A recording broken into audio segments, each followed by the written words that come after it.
Assalamualaikum warahmatullahi wabarakatuh. Perkenalkan, nama saya Muhammad Izhar Kamil dengan NIM 2021 10 11 03 11 078. Di sini saya akan menjelaskan tentang apa yang saya tulis pada ujian tengah semester Hukum Islam. Yang pertama, Al-Quran. Al-Quran dalam bahasa Arab berasal dari kata qur'a, artinya membaca, bentuk masdarnya, artinya bacaan dan apa yang tertulis padanya. Seperti tertuang dalam ayat Al-Quran, secara istilah, Al-Quran adalah kalamullah yang diturunkan kepada Nabi Muhammad SAW, tertulis dalam mushaf berbahasa Arab yang sampai kepada kita dengan jalan mutawatir. Bila membacanya mengandung nilai ibadah, dimulai dengan surat Al-Fatihah dan diakhiri dengan surat An-Nas.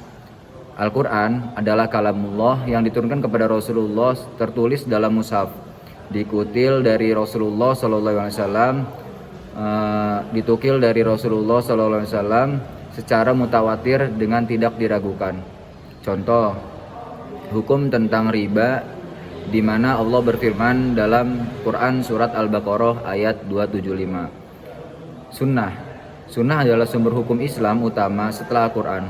Macam-macam sunnah merupakan sikap, tindakan, ucapan, dan cara Rasulullah menjalani hidupnya. Macam-macam sunnah tertuang dan didokumentasikan dalam kumpulan hadis Rasulullah. Dalam hal ini, kedudukan hadis merupakan sumber hukum kedua setelah Al-Quran. Contohnya, hadis tentang penentuan puasa Ramadan, hadis tentang membaca Al-Fatihah dan sholat.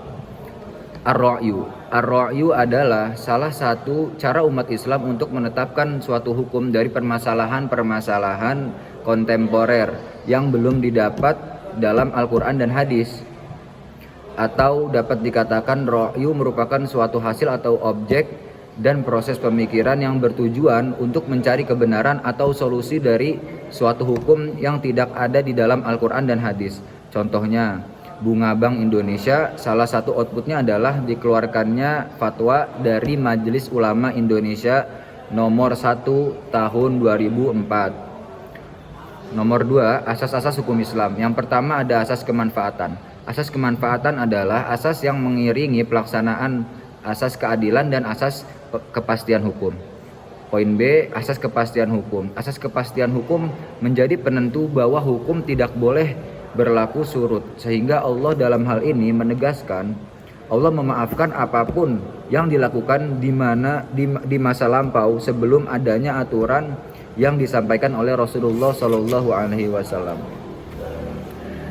Poin C, asas keadilan. Asas keadilan berlaku adil diperuntukkan kepada seluruh manusia, termasuk di dalamnya penguasa, khalifah Allah, orang tua maupun rakyat biasa. D, yaitu asas tauhid.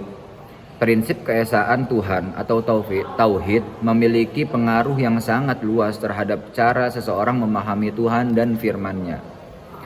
E, asas kemerdekaan atau kebebasan. Asas kemerdekaan atau kebebasan. Islam mengenal asas kemerdekaan atau al-hurriyah bagi pemeluknya. Islam memberikan kebebasan kepada setiap umatnya sejauh tidak bertentangan dengan syariat atau melanggar kebebasan orang lain. Poin F, asas berangsur-angsur dalam menetapkan hukum. Al-Quran tidak diturunkan sekaligus, melainkan ayat demi ayat, bahkan menurut peristiwa-peristiwa yang menghendaki turunnya ayat tertentu. B, perbedaan dan persamaan syariah dan fikih.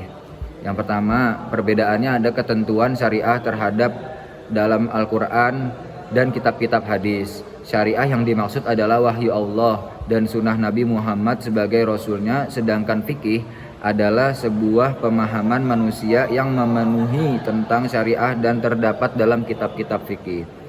Yang kedua, perbedaannya yaitu syariah bersifat fundamental dan cakupnya lebih luas, bahkan meliputi akhlak dan akidah. Sedangkan fikih bersifat instrumental dan cakupnya terbatas pada hukum yang mengatur perbuatan manusia. Yang ketiga, perbedaannya yaitu syariah. Syariah adalah ketetapan Allah dan ketentuan Rasulnya sehingga berlaku abadi. Sementara fikih merupakan hanya manusia dan sangat memungkinkan mengalami perkembangan zaman. Persamaannya yakni pertama, syariat dan fikih merupakan peraturan yang bersumber dari ajaran Islam, mengatur kehidupan manusia dan alam sekitar. Maka dari itu, syariat dan fikih adalah dua hal yang mengarahkan kita ke dalam jalan yang benar. Lalu nomor 2 poin C, yakni mazhab dan fikih. Mazhab adalah salah satu bagian yang perlu dipelajari oleh setiap umat muslim, sebab melalui ilmu mazhab akan memahami hukum-hukum fikih yang berlaku dalam agama Islam. Fikih adalah kitab fikih membahas tentang syariat Islam yang membahas tentang persoalan hukum yang mengatur berbagai aspek kehidupan manusia dan mengatur seluruh aspek dalam beribadah kepada Allah Subhanahu wa taala. Bentuk irisan bagan berupa suatu hubungan hukum Islam, hukum barat, dan hukum adat. Misalkan ada sebuah lingkaran dibagi menjadi setengah. Nah, setengah ini adalah hukum barat, dan setengahnya lagi dibagi lagi menjadi seperempat, yaitu atasnya adalah hukum Islam dan bawahnya hukum adat. Ketiga sisi ini telah berlaku di Indonesia, walaupun waktu dan keadaan berlakunya tiga sistem ini tidak bersamaan. Nomor 3, flowchart proses penyusunan KHI. Yang pertama adalah putusan bersama Ketua MA dan Menteri Agama tahun 1985. Lalu bawahnya ada start, lalu pengumpulan bahan baku. Setelah pengumpulan bahan baku ada proses input. Setelah proses input ada kitab-kitab fikih, wawancara ulama, studi banding, hukum adat, dan hukum barat. Setelah itu ada tahapan perumusan yang didasarkan perundang-undangan dan hukum Islam. Setelah itu ada proses terus baru ada UU nomor 22 tahun 1976. Ada Undang-Undang nomor 1 tahun 1974, ada PP nomor 9 tahun 1975, ada pula PP nomor 28 tahun 1977. Setelah itu semua barulah kita mendapatkan hasil, yaitu kompilasi hukum Islam. Oke, setelah itu ada nomor 3 poin B atau unsur perbandingan KHI dan UU nomor 1 tahun 1974. Yang pertama ada isi. Di KHI-nya memuat isi mengenai ketentuan umum perkawinan sampai masa kandung.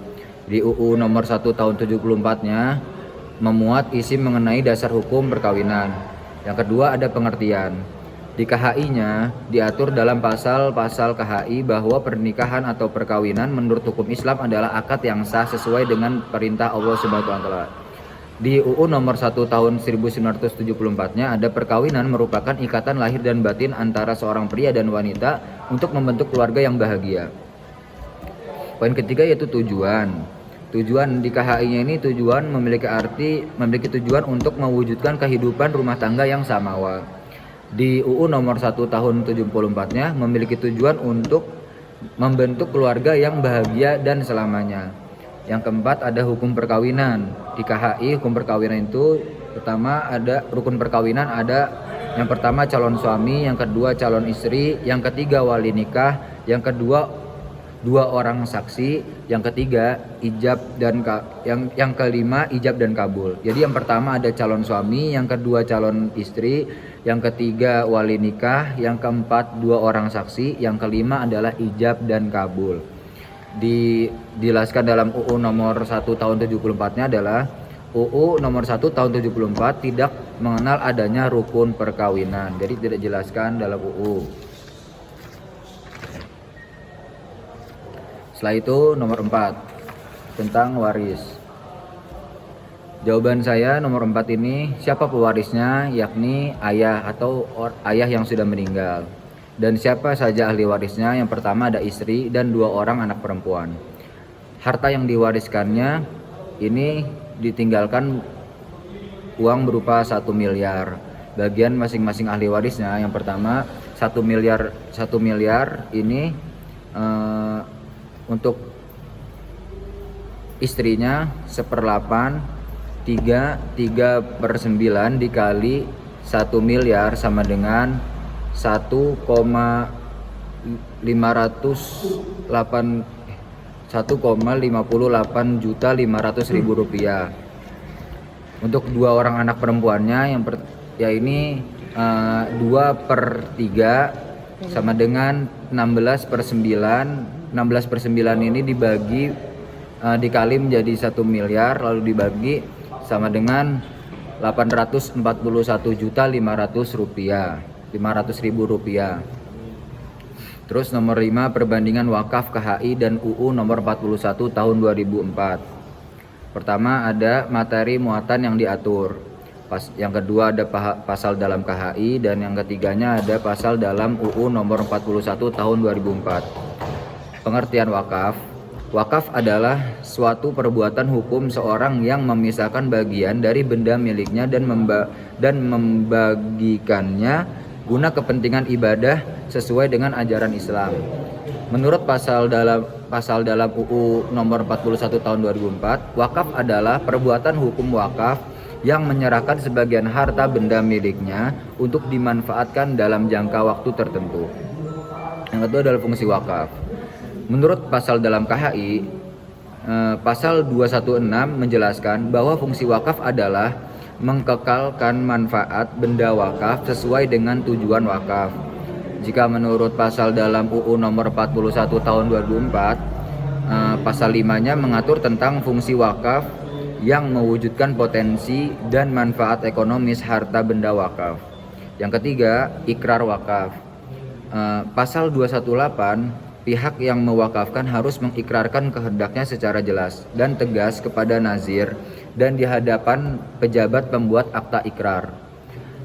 Dijelaskan dalam pasal nomor 41 tahun 2004-nya, yakni pasal 18 menjelaskan bahwa dalam hal wakaf tidak menyatakan ikrar wakaf secara lisan dan harus menunjukkan surat kuasa yang dibuat oleh dan disaksikan oleh 2 orang saksi. Berikut penjelasan dari saya. Kurang lebihnya saya mohon maaf. Wabillahi taufiq wal hidayah. Wassalamualaikum warahmatullahi wabarakatuh.